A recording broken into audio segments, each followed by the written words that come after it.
그럼 이제 우리 여호수아서를 마무리하고 사사기 말씀으로 들어가는데, 오늘 우리 성경 말씀 보고 우리 설교 말씀 듣도록 하겠습니다. 오늘 성경 말씀은 사사기 2장 11절에서 19절까지 말씀입니다. 제가 한 절 읽고 여러분들이 한 절 읽습니다. 앞에 나와 있기도 하고요. 또 여러분들 성경책 찾은 사람은 성경책을 직접 읽으셔도 되겠습니다. 사사기 2장 11절에서 19절. 이스라엘 자손이 여호와의 목전에 악을 행하여 바알들을 섬기며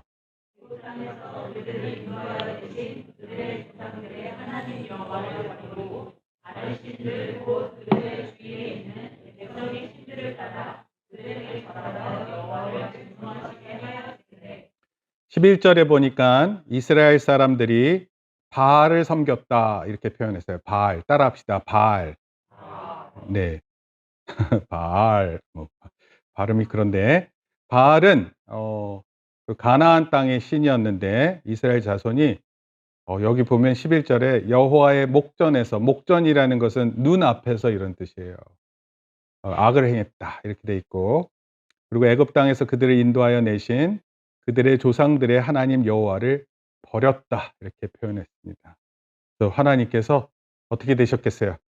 하나님 버리셨으니까 끝에 보니까 여호와를 진노하게 하였으되 이렇게 돼 있습니다. 계속 있습니다. 곧 그들이 여호와를 버리고 바알과 아스다롯을 섬겼으므로 여호와께서 이스라엘에게 진노하사 노력하는 자의 손에 넘겨주사 그들이 노력을 방해하시며 또 주위에 있는 모든 대적의 손에 내가 넘기시되 그들이 다시는 대적을 당하지 못하였으며. 우상을 섬겼다 그랬는데 아까 바알이라 그랬죠. 근데 바알과 아스다롯을 섬겼다 이렇게 돼 있습니다. 신의 이름이 또 등장해요. 바알과 아스다롯. 바알은 남자고요. 아스다롯은 여자입니다. 그래서 이 남자와 이 여자를 통해서 많은 신들이 나오고 많은 풍요가 있다 이렇게 믿었습니다. 그렇게 이스라엘 사람들이 바알과 아스다롯을 섬겨서 하나님께서 화나셨잖아요. 그래서 어떻게 하셨냐면 진노하셔서, 노력하는 자는 무슨 뜻이냐면 빼앗는 사람이에요. 도둑질을 하는 사람들인데 이런 사람들한테 넘겨줬어요. 그래서 도둑을 맞고 또 주위에 있는 대적들의 손에 넘겨서 적들이 생겼는데 그 적들을 이길 수가 없을 지경에 있게 된 거예요. 그들이 어디로 가든지 여호와의 손이 그들에게 재앙을 내리시니 곧 여호와께서 말씀하신 것과 여호와께서 그들에게 맹세하신 것 같아서 그들의 괴로움이 심하였더라.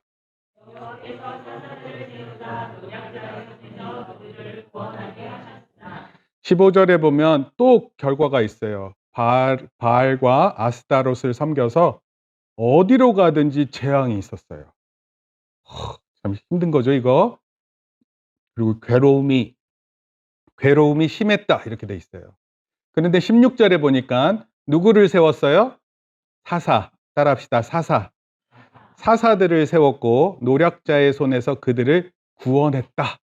하나님께서 사사들을 세워주신 것은 그 빼앗는 사람들로부터 이스라엘을 구원하셨다 이런 뜻입니다. 17절 그들이 그 사사들에게 순종하지 아니하고 오히려 다른 신들을 따라 음행하며 그들에게 절하고 여호와의 명령을 순종하는 그들의 조상들이 행하던 길에서 속히 치우쳐 떠나서 그와 같이 행하지 아니하였더라. 18절 여호와께서 그들을 위하여 사사들을 세우실 때에는 그 사사와 함께하셨고 그 사사가 사는 날 동안에는 여호와께서 그들을 대적의 손에서 구원하셨으니 이는 그들이 대적에게 압박과 괴롭게 함을 받아 슬피 부르짖음으로 여호와께서 뜻을 돌이키셨으니거늘. 하나님께서 사사들을 통해서 이스라엘을 구원하셨어요. 그런데 사사를 따르지 않는 사람들에게는 그 구원이 허락되지 않았어요. 19절 같이 읽습니다.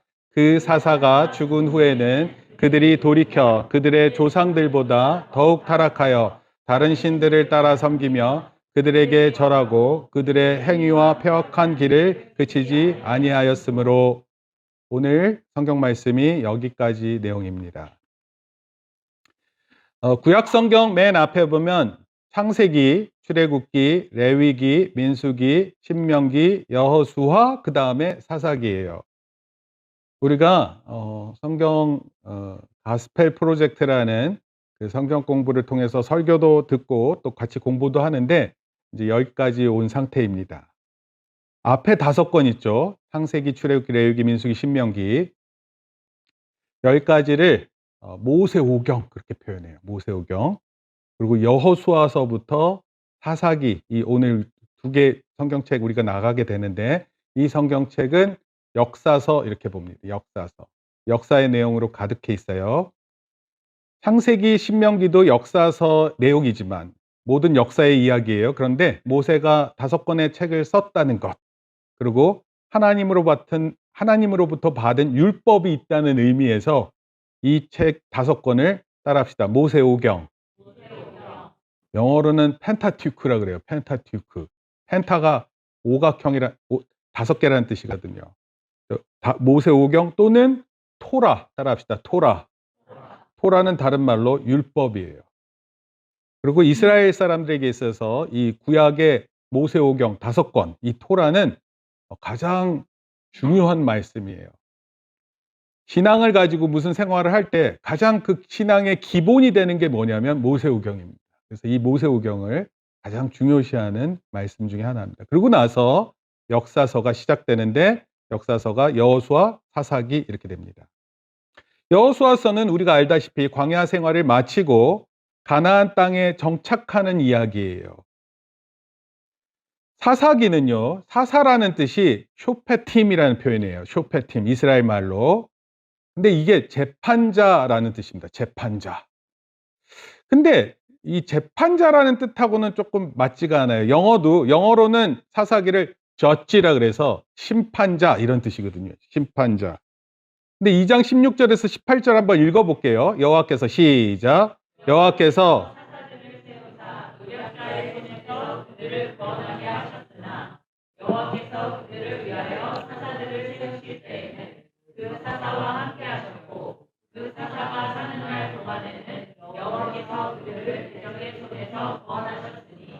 네. 따라서 여기 사사들은 일종의 재판자 또는 심판 이런 뜻의 의미보다는 재판자가 하는 일이 재판하는 일이 아니에요. 여기서 말하는 재판자가 백성들을 적의 손에서 구원한다라는 의미를 갖고 있습니다. 따라서 사사가 있는 동안에는 하나님께서 그 이스라엘 백성을 구원하셨어요. 근데 그 사사의 말을 따르지 않고 또 사사가 죽은 뒤에는 사사가 없으니까 사람들이 자기 마음대로 하다가 적의 손에 넘어가고 말았어요.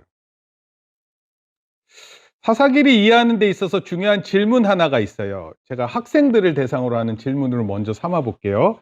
학생들을 토대로 해서 어른들은 생각하면 될 것 같아요.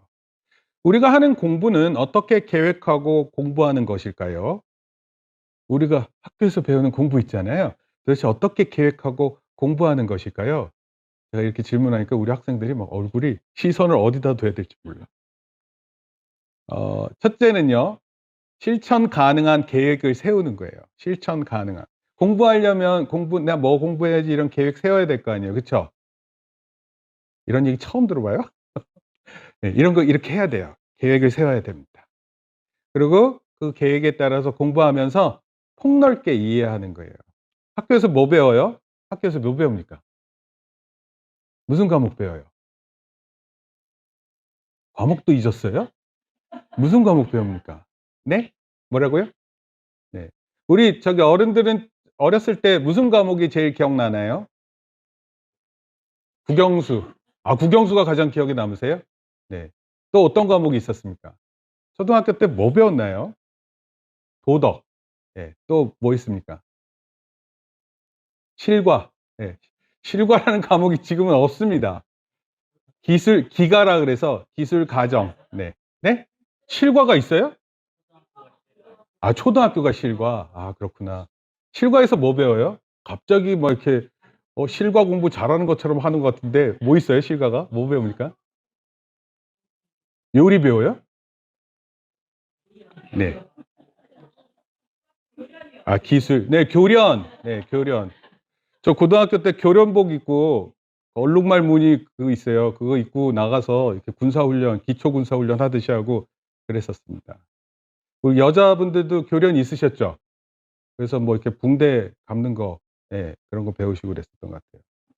실천 가능한 계획 세우고 폭넓게 이해하고 그다음에 중요한 게 있어요. 스스로 공부하는 거예요. 그리고 핵심 내용을 정리하고 이해한 것을 암기하고 그리고 시험 문제를 통해서 심화 학습을 한 다음에 중간고사를 보는 거예요. 원래 그 공부하려면 이런 계획들이 쫙 이렇게 있어요.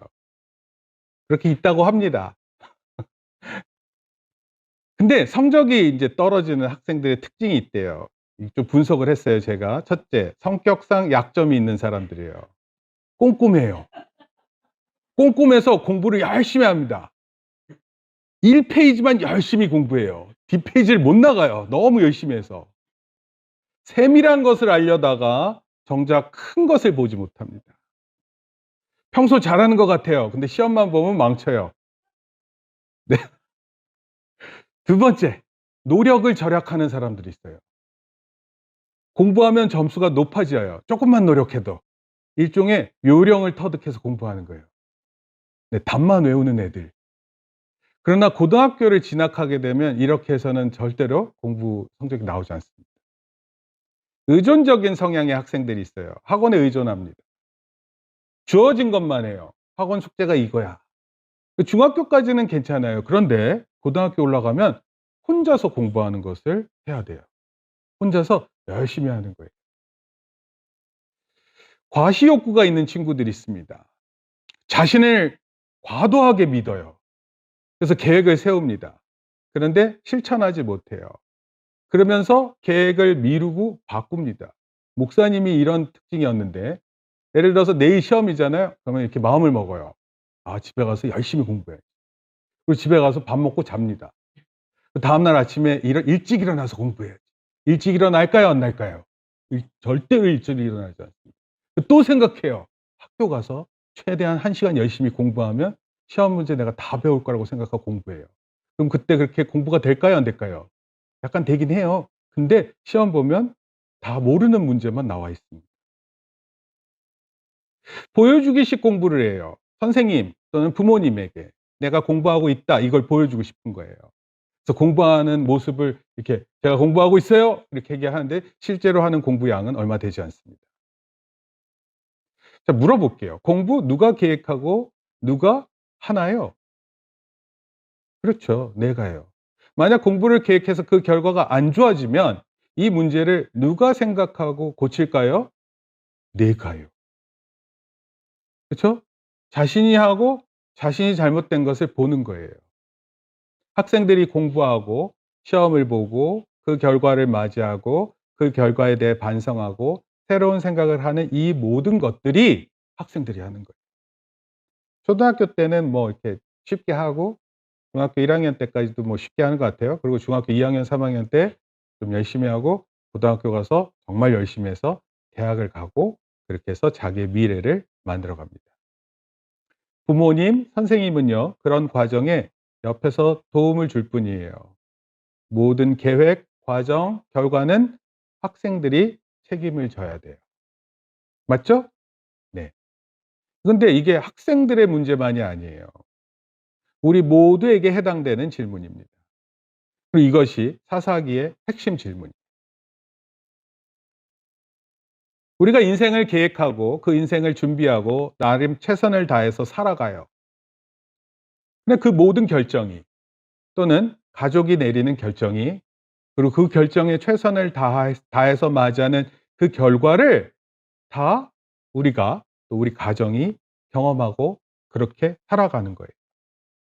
자, 그런데 이런 개인과 가정이 하나님과 전혀 관계가 없다면 문제될 건 없어요.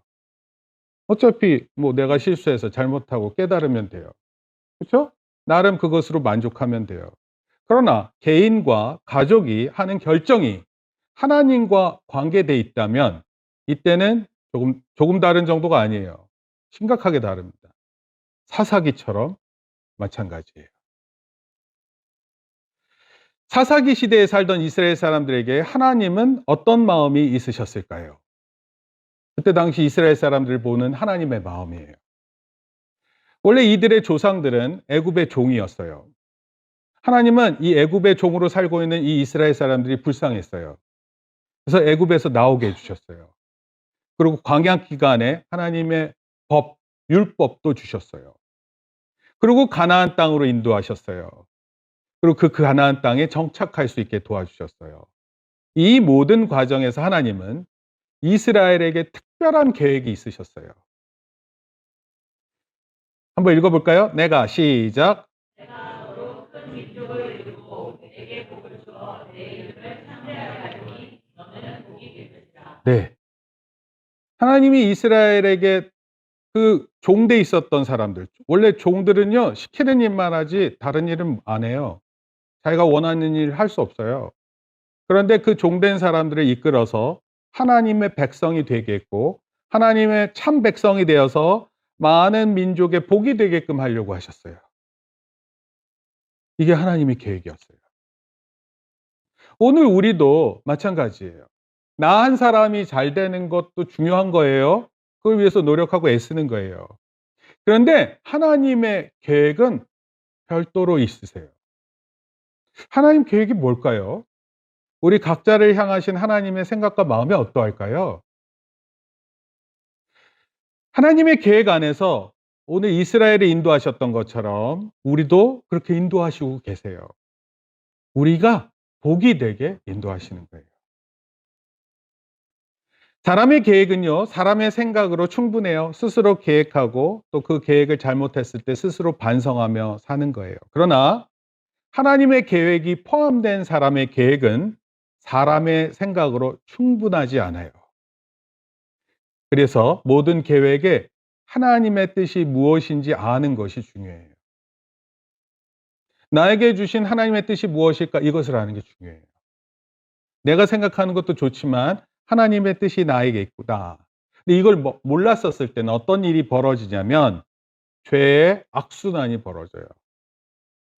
자기 마음대로 하잖아요. 그러면 죄 하나님과 멀어진 상태에서 이루어지는 죄의 악순환. 봄, 여름, 가을, 겨울이 순차적으로 다가오는 것처럼 죄를 짓는 것이 순환이 계속되는 거예요. 사사기는요, 그런 모습을 너무나도 보여주고 있어요. 그래서 오늘 그 죄의 악순환의 주기를 한번 알려드리려고 합니다. 먼저 첫째, 시작. 하나님이 가지신 계획에도 이스라엘은 우상을 숭배했습니다. 하나님이 이스라엘 향해서 특별한 계획을 갖고 계심에도 불구하고 이스라엘은 뭐 했냐면 우상을 숭배했어요. 우상 숭배라는 것은요, 자기가 좋아하는 것에 너무 빠져 있는 것을 의미해요. 여러분, 내가 좋아하는 게 그 뭐 나쁜 거 아니잖아요. 근데 하나님 앞에서는 내가 좋아하는 것이 자칫 잘못하면 우상이 될 수 있어요. 여호수아는 죽기 전에 마지막에 이스라엘 백성들에게 이렇게 표현했어요. 하나님이냐 우상이냐 둘 중에 하나를 선택하라. 그리고 여호수아는 이렇게 얘기를 했어요. 오직 나와 내 집은 여호와를 섬기겠노라. 그러자 백성들도 얘기했어요. 우리가 결단코 여호와를 버리고 다른 신들을 섬기기를 하지 않겠습니다. 이렇게 대답을 했는데 그게 여호수아서 24장이에요. 여호수아서 24장을 딱 넘기면 사사기 1장. 그리고 사사기 2장이 우리가 오늘 읽을 말씀이에요. 근데 그렇게 대답했던 이스라엘 백성들이 2장 11절에 한번 읽어볼까요? 여호와의 목전에 시작.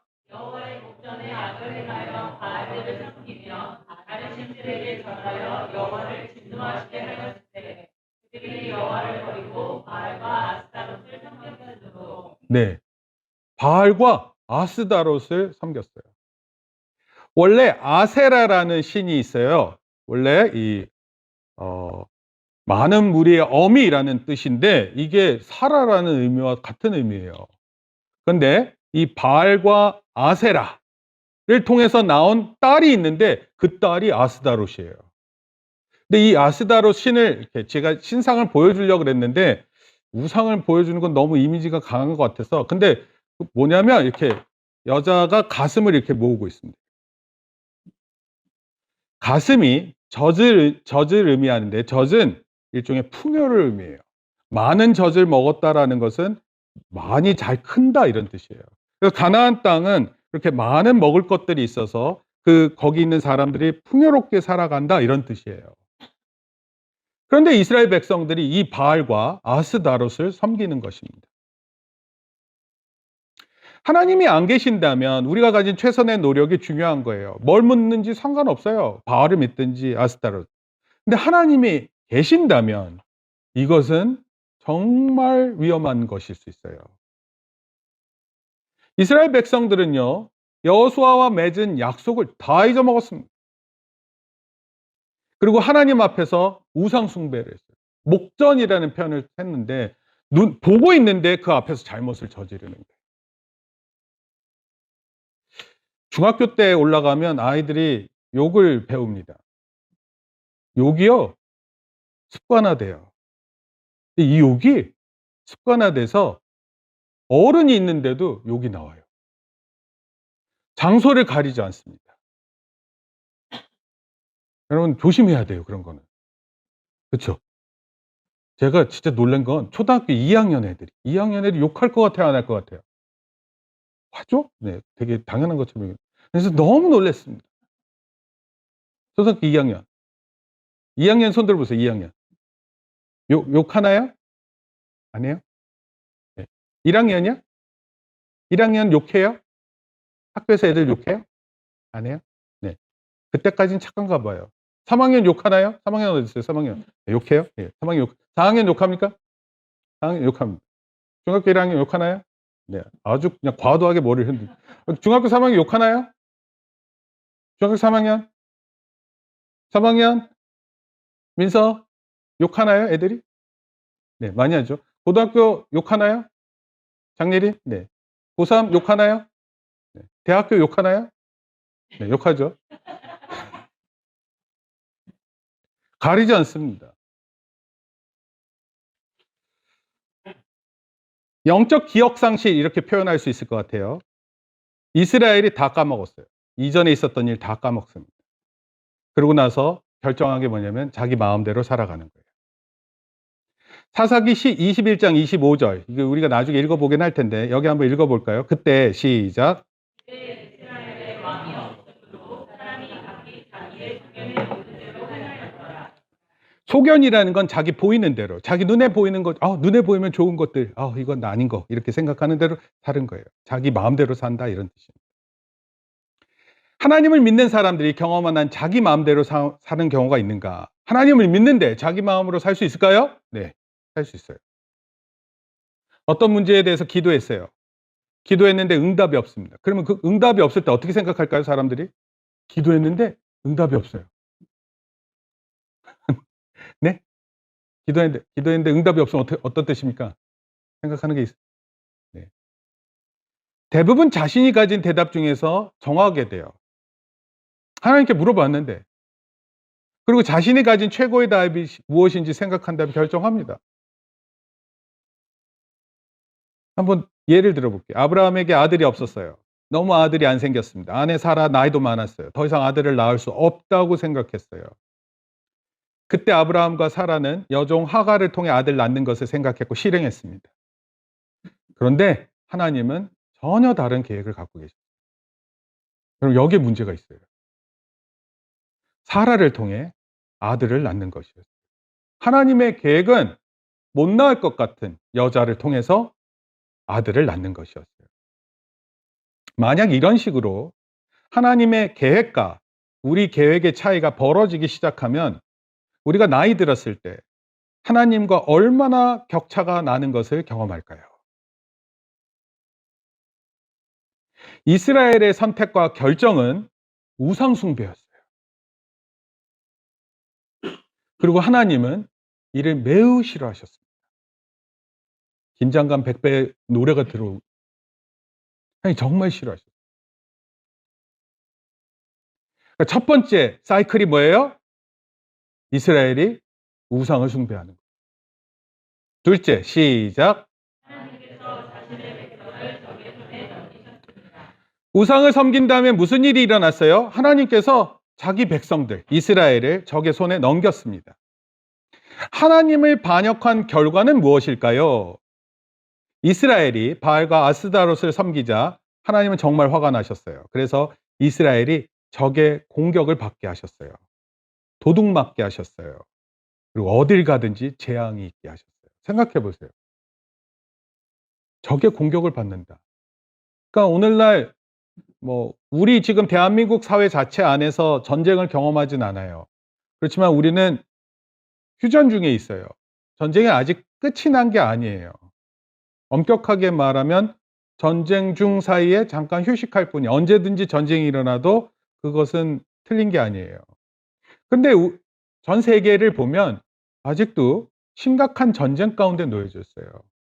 전쟁이 일어나면 누가 가장 많이 죽을까요? 어떤 사람이 많이 죽는 것 같아요? 군인들이 제일 많이 죽을 것 같으세요?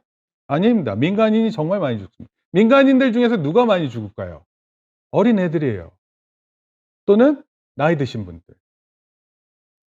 그러면은 전쟁을 통해서 만약에 여기 나이 드신 분들하고 어린 아이들을 잃게 되면 어떨 것 같습니까? 네. 막 신날 것 같아요? 우상 숭배한 결과가 뭐라고요? 적에게 다 공격받고 도둑 맞아요. 그리고 어딜 가든지 재앙이 있어요. 어딜 가겠습니까? 하나님은 분명 질투하시는 하나님이라 그랬어요. 하나님만을 섬기기를 원하는데 사람들이 하나님을 믿지 않으니까 하나님께서 질투하셨고 그래서 그 질투의 모습으로 재앙이 있게 되는 거예요. 근데 정말 많은 사람들은 질투하시는 하나님이 동시에 사랑하시는 하나님인 줄을 잘 보지 못해요. 질투한다는 건 무슨 뜻이에요? 내가 사랑한다는 뜻이에요. 이해되세요? 질투 왜 해요? 질투 왜 합니까? 사랑이기 때문에 그런 거예요. 하나님께서 그렇게 질투하신다라는 뜻은 무슨 뜻이냐면 하나님께서 여전히 우리를 사랑하신다 이런 뜻입니다. 문제는 사람들이 하나님이 내리시는 진노와 재앙을 하나님의 사랑으로 읽지 못합니다. 어떻게 해야 할까요? 여러분 배신에 대한 분노 있잖아요. 누군가 나를 배신했어요. 그럼 분노가 생기는 게 당연해요? 안 당연해요? 당연해요. 아니 오히려 이것을 당연한 정도가 아니라 그것을 신실하다 말할 수 있어요. 왜냐면 그만큼 배신을 느낀다는 건 그만큼 사랑한다라는 뜻이기도 되기 때문에 그래요. 하나님만을 사랑하기로 다짐했는데 우상을 섬길 때 하나님 얼마나 분노하셨을까요? 여러분 그래서 우리가 지금 여러분 우리 모두가 지금 이스라엘 얘기를 하고 있지만 사사기에서 우리 모두가 하나님보다 더 큰 걸 생각하는 마음을 내려놔야 돼요. 우리 안에 있는 하나님보다 더 큰 것을 생각해야 돼요. 그리고 거기에 내 마음을 다 쏟아부으면 안 돼요. 이게 전부인 것처럼 살아가면 안 된다라는 것입니다. 왜냐고요? 하나님이 그만큼 질투하시기 때문에 그래요. 하나님이 그만큼 우리를 사랑하시기 때문에 그렇습니다. 특히 하나님은 이스라엘에게 특별한 마음을 가지고 여기까지 인도하셨거든요. 거의 한 460년 동안, 470년 동안 그렇게 인도하셨어요. 근데 그 470년 만에 맞이하는 게 배신이에요. 그럼 얼마나 그 마음이 분노하겠습니까? 이런 가운데 이스라엘이 저지른 우상숭배가 하나님께 큰 분노를 일으키는 것은 당연한 거예요. 자, 히브리서 12장 6절에서 11절 말씀 제가 줄여놨는데 한번 읽어볼게요. 주께서 시작. 주께서 그 사랑하시는 자를 듣게 하시고 이제는 다 받은 것이거늘 너희에게 없으면 사생자여 신하들이 알지니라. 그릇 징계가 전체는 즐거워 보이지 않고 슬퍼 보이나 후회로 말미암아 연장받은 자들은 의와 평강의 열매를 맺느니라. 엄마 아빠가 내가 잘못하는 일이 있는데 잘못하면 엄마 아빠가 어떻게 하세요? 혼내시죠. 그 혼내는 거는 엄마가 나를 정말 미워해서 혼내는 것 같아요? 아니면 엄마가 나를 되게 소중히 여겨서 혼내시는 것 같아요? 네? 나를 위해서? 네. 우리를 소중히 여겨서 혼내시는 거예요. 하나님께서 우리에게 그런 마음을 갖고 계시는 게 틀리지 않은 것 같아요. 그래서 하나님도 때로는 하나님을 잘 믿는 사람들에게 징계를 주신대요. 징계는 뭐예요? 혼내신다 이런 뜻이에요. 그 징계가 있어야지 그게 진짜 아들이에요. 자식들이에요. 만약에 징계가 없잖아요? 아무 일이 일어나지 않아요. 내가 잘못을 하는데도 아무 일이 일어나지 않아. 그럼 그런 걸 뭐라 그래요? 진짜 아들이 아니라는 거예요. 그래서 징계가 징계를 받을 때는 원래 되게 힘들어요. 아무것도 못하고 괴롭고. 그런데 나중에는 연단받은 후에 그것을 징계를 잘 참은 후에는 어떤 열매가 맺혀져요? 봅시다. 거기 뭐라고 돼 있어요? 의와 평강. 예. 이 두 가지 열매가 맺힌다고 합니다. 그러니까 징계받은 사람들은 이걸 배우면 맞아요. 근데 징계를 받았음에도 불구하고 어 다른 뜻으로 생각한다면 그것은 배우지 못하는 겁니다. 따라서 우리가 징계를 받을 때 하나님의 손길임을 기억하고 그 징계를 달게 받아야 할 거예요. 또한 그 징계 가운데 참아야 돼요, 잘. 그리고 그 징계가 다 끝난 후에 열매를 통해서 '아 하나님의 사랑이 이런 것이었구나.' 깨닫는 것이에요. 무슨 열매 맺는다고요? 의와 평강. 사사기의 악순환에 대해서 지금 살펴보고 있어요. 이스라엘이 우상 숭배를 했어요. 그리고 이스라엘을 적의 손에 넘겼어요. 그다음 뭘까요? 자, 따라합시다. 하나님은 시작.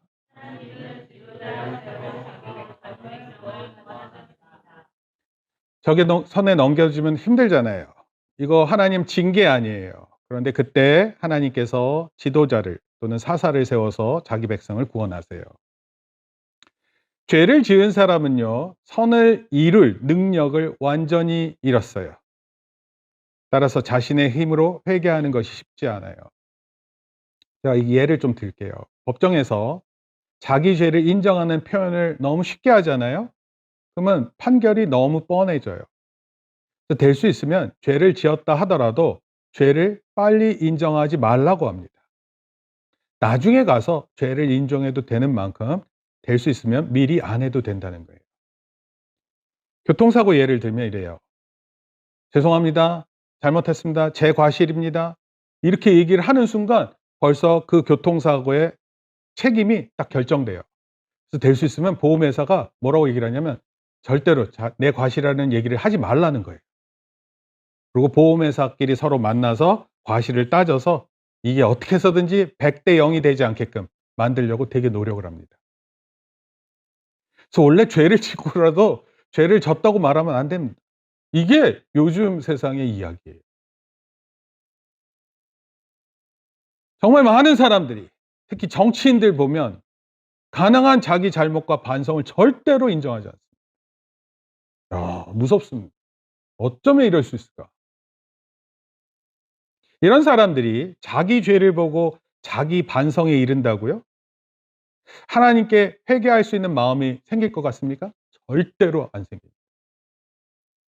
그런데 여러분, 우리도 마찬가지예요. 얼마나 나의 죄에 대해서 관대한지 몰라요. 내 잘못은요, 잘못한 것 같지도 않아요. 상대방의 잘못은 내가 생각하는 것 이상으로 잘못한 것처럼 생각합니다. 제가 어디서 한 글을 읽었어요. 사과에 대한 글이에요, 사과. 누군가가 사과를 한대요. 사과를 하는 사람 분명 잘못한 일이 있기 때문에 사과하는 거 아니에요. 근데 그 사람의 사과는 자기가 생각하는 죄의 기준으로 그렇게 큰일이 아닌데 사과를 한다고 생각하고요. 사과를 받는 사람은 사과를 하고 있는데 그 사과를 하는 그 사람이 그렇게 크게 반성하지 않는 것처럼 보이는 거예요. 그래서 사과가 이루어지지 않는다. 사과가 안 이루어지니까 뭐도 안 이루어질까요? 용서도 잘 안 이루어져요. 근데 우리 사회가 점점 이런 것이 많아지는 것 같아요. 얼마나 자기에 대해서 관대하고 남에 대해서는 잣대를 들이밀어서 평가하는지 모릅니다. 이런 사람의 마음이 자신을 면밀히 살피면서 하나님 앞에서 진정한 회개를 할 수 없습니다. 여러분, 그래서 우리에게 필요한 게 뭐예요? 하나님의 은혜예요, 은혜. 은혜를 통해서 우리 죄가 얼마나 위험하고 더럽고 추악한 것인지를 알게 됩니다. 그리고 예수 그리스도 안에서 회개하는 이들에게 주어지는 긍휼이 얼마나 크고 좋은지 알게 되는 거예요. 그렇게 함으로써 모든 죄에서 돌이킬 수 있는 거예요. 사사기 죄의 악순환을 저희가 배웠어요. 첫째, 하나님이 가지신 계획에도 이스라엘은 우상 숭배를 했어요. 요약하면 따라합시다. 우상숭배. 두 번째는 하나님께서 자기의 백성을 적의 손에 넘기셨어요. 우리를 적의 손에 넘김. 시작. 네. 세 번째, 하나님은 지도자를 세워 자기 백성을 구원하신다. 사사를 통해 구원하심. 이 세 가지가 계속 반복하는 거예요. 우상 숭배하고 적의 손에 넘어가고 그리고 사사를 통해 구원받고 그리고 다시 우상 숭배하고 적의 손에 넘기고 그리고 자기 백성을 사사를 통해 구원하시고. 결론이에요. 어떻게 악순환이 아닌 선순환을 만들 수 있을까요? 악순환이 아니라 선순환이라고 그러죠. 선순환. 이스라엘은 사사가 있고 없음에 따라 하나님을 향한 신실함의 변동이 컸어요. 이스라엘의 마음이 근본적으로 변화되지 못했기 때문에 그래요. 사람의 마음이 근본적으로 변화되지 않으니까 주변 상황에 따라서 왔다 갔다 하는 거예요. 그만큼 우리의 마음이 악하기 때문입니다. 그런데 이런 우리에게 예수 그리스도가 오셨어요. 그리고 그 예수 그리스도께서 우리를 위해 죽으셨어요. 그리고 우리의 죄를 깨끗하게 하셨어요. 그리고 그 깨끗함을 통해서 우리가 새로운 피조물이 되었다라고 신약 성경에서 말해요. 완전히 새로운 사람이 되었다. 또한 성령의 인도하심을 따라 성령의 열매를 맺게 된다. 이렇게 얘기를 했어요. 여러분, 이 악순환을 끊는 것은 딱 하나밖에 없는 거예요. 하나님의 놀라우신 은혜를 생각하는 거예요. 예수 그리스도께서 2000년 전에, 2023년 전에 오셔서 우리를 위해서 죽으셨던 그 일은, 그때 그렇게 피를 흘리셨던 것은 누구를 위한 거예요? 그때 당시 사람들만 위한 거예요? 아니에요. 오늘 우리를 위한 것입니다. 사실 신앙에 있어서 제일 중요한 것은 다른 사람이 얼마나 잘 믿는지는 중요하지 않아요. 내가 오늘 하나님 앞에 나와서 하나님께서 나를 용서하셨구나. 그걸 아는 게 제일 중요한 것입니다. 예수님 2023년 전에 오셨던 예수님의 피가 우리의 죄를 깨끗하게 씻겼다. 우리가 아니라 나를 씻겨주셨구나. 그걸 깨닫는 것입니다. 그리고 매일마다 하나님 말씀을 통해서 성령님의 인도하심을 받아야 돼요. 여러분, 하나님이 말씀 안 하신다고요? 아니요. 하나님 말씀하고 계세요. 여러분, 어떤 사람들은 도대체 하나님이 어디 계신가요? 이렇게도 글을 쓰고 그래요. 근데 하나님은 이럴 때일수록 말씀을 통해서 너무나도 선명하게 우리를 말씀하고 계시고 인도하십니다. 그래서 하나님의 말씀을 신실하게 믿는 우리가 언제나 회복되는 거예요. 그리고 언제나 어떤 상황에서도 소망이 넘치는 사람이 되는 것입니다. 저는 인간을 정의하는 거예요. 인간, 호모사피엔스라고 해서 정해요. 호모사피엔스 하면 어떤 걸로 정의됩니까? 여러분, 어떤 동물도, 어떤 종의 생물도 우리만큼 우월할 수 없어요. 그렇죠? 여러분, 사자, 호랑이 무섭잖아요. 정글에서 1대1로 만나면 우리가 생명이 위태로워요. 그렇지만 우리는 사자가 평화롭게 살 수 있게끔 우리가 만들 수도 있고, 사자로부터 우리 사람을 보호할 수 있는 그런 지적인 능력 우리 다 갖고 있어요. 창의성으로 따지면 어떤 생물 정도, 외계인이 있을지 모르겠지만 외계인이 있다 하더라도 지금 현재로서는 인간이 가장 우월한 종이에요. 우월해요. 제일 우월합니다.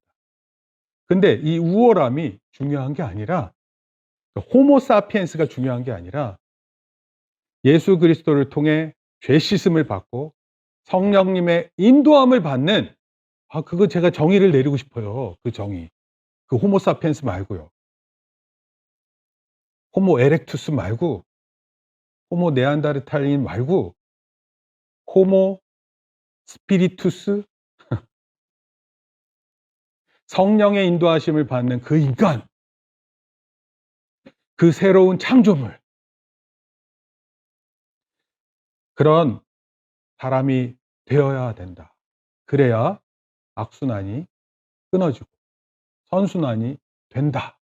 이것을 기억하고 지금 가족들이 다 교회를 나오는 사람들도 있지만 교회에 지금 가족 중에서 혼자 나오는 사람들도 있어요. 그러면 정말 그걸 원하는 거예요. 목사님 정말 간절히 소망하는 거예요. 지금 볼 때 너무나도 어린 영혼이에요. 이 어린 영혼이 하나님 선순환이 되는 그런 사람이 되게 해 주세요. 맨날 한계에 부딪혀서 짜증이나 내고 불평이 나는 그런 사람이 아니라 어느 곳에서든 하나님을 범사에 인정하고 예수 그리스도께서 우리를 위해 죽으신 것을 깊이 감사하고 그리고 성령을 따라 살기로 다짐하는 그런 사람들. 그런 사람들이 다 될 수 있기를 축복합니다. 사사기를 통해서 오늘 우리 자신을 살펴보았습니다. 같이 기도하시겠습니다. 주님 감사합니다. 이스라엘 백성들이 하나님 의지하지 않고 우상을 섬기다가 적들의 손에 넘어가서 고생하다가 사사가 등장할 때마다 구원받았던 것을 기억합니다. 하나님 우리의 인생도 이와 같은 죄의 악순환으로 계속 돌아가는 삶이 되지 않게 우리를 불쌍히 여겨 주시옵소서. 무엇보다도 예수 그리스도께서 오셔서 우리를 위해 죽으셨다는 사실을 통해 우리가 새로워지는 것을 분명히 깨닫게 인도하여 주시옵소서. 더 이상 우리의 생각으로 사는 것이 아니라 성령님의 인도하심을 통해 살아가는 존재임을 깨닫게 붙들어 주시옵소서. 하나님 교회를 통해서 일하시는 줄 믿사오니 이 교회를 통해 하나님 영광 받으시고 많은 귀한 하나님의 선순환을 통해 하나님의 일을 하는 사람들의 선순환을 통해 많은 사람들이 구원받는 놀라운 역사가 있게 우리를 인도하여 주시옵소서. 예수님의 이름으로 기도합니다. 아멘. 이제는 우리 주 예수 그리스도의 은혜와 하나님 아버지의 크신 사랑과 성령님의 감화 감동 교통하심이 이제 사사기를 통해 우리가 어떠한 존재였고 또 우리가 어떻게 살아야 되는지, 그래서 더 이상 이 죄의 악순환을 살아가는 것이 아니라 선순환을 살기로 다짐하고 돌아가는 우리 성도들 또 우리 자녀들 머리 위에 이제로부터 영원토록 함께 있을지어다. 아멘. 우리 박수로 하나님께 영광 돌립니다.